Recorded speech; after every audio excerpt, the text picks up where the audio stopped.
Today's tip, get out of your own head. 6 plus 2 equals 8. So doesn't 4 plus 4. Get out of your own head. There's a different way of doing stuff. Let's go. Let's build a pub table and go over how I get sales in my business. You see, most people are in their own way. In other words, you gotta get out of your head. Most people think, I don't have enough tools. I don't have enough clients. I don't have enough people to network.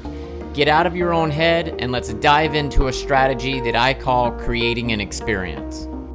We're living in a time of complete information and stimulation, so you're gonna have to offer an experience to get those sales. Whether you're in your home garage or a big workshop, you have to produce an experience in order to cash in those bucks. Let's get set up and cleaned up. Make sure your shop is nice and organized. Hang things on the wall. Even if it doesn't make sense, but it looks really cool, do it, because this is about stimulating the senses, and we're starting with sight. You also have to get the smell right. Like I said, we're hitting them on all senses.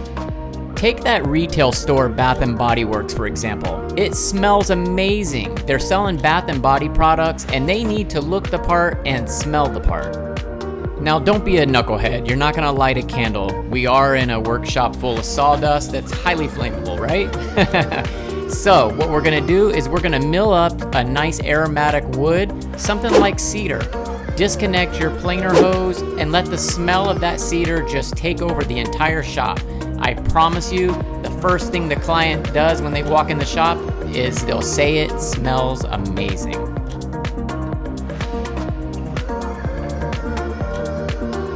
Focusing on sound is also important. Think about it like this. Even if you're in a hotel lobby and going up an elevator,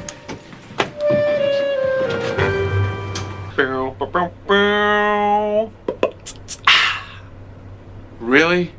they have music in that elevator because they're giving you an experience to take your mind off of your surroundings. That elevator is miserable, but the music might just make you relax a little. And of course, picking the right kind of music is also crucial. I listen to all kinds of music, but we're not basing this off of what you do. You need to keep it light and neutral. I play 1980s music when people come into my shop because it's a song or an era that most people can relate to as happy and they can just enjoy it, whether they're old or young. And my favorite of all the senses is touch or feel. You don't want to skip this one. Always have something in your shop of quality that a client can touch. When they're able to feel it and put it in their hands, it changes the game. I would suggest having a couple of cutting boards in your shop. Whether you do one with epoxy resin or just a flat out normal cutting board. It's great because one, it can be an impulse buy. After you put it in their hands and they touch it and feel it, they may just want to buy it. It's an impulse purchase. But it also will translate to quality for them because most cutting boards are going to be made of hard wood and the feel of it is going to be super nice.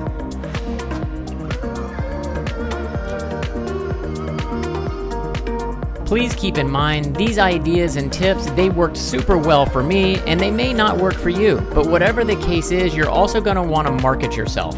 Run Facebook ads, Instagram ads, do something, but you got to be proactive to build that client base.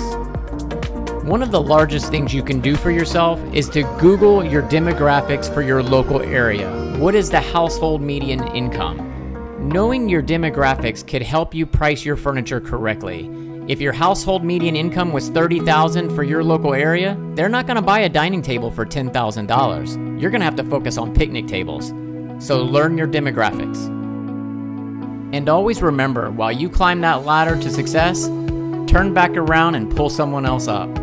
If you know somebody this video could help, please share it.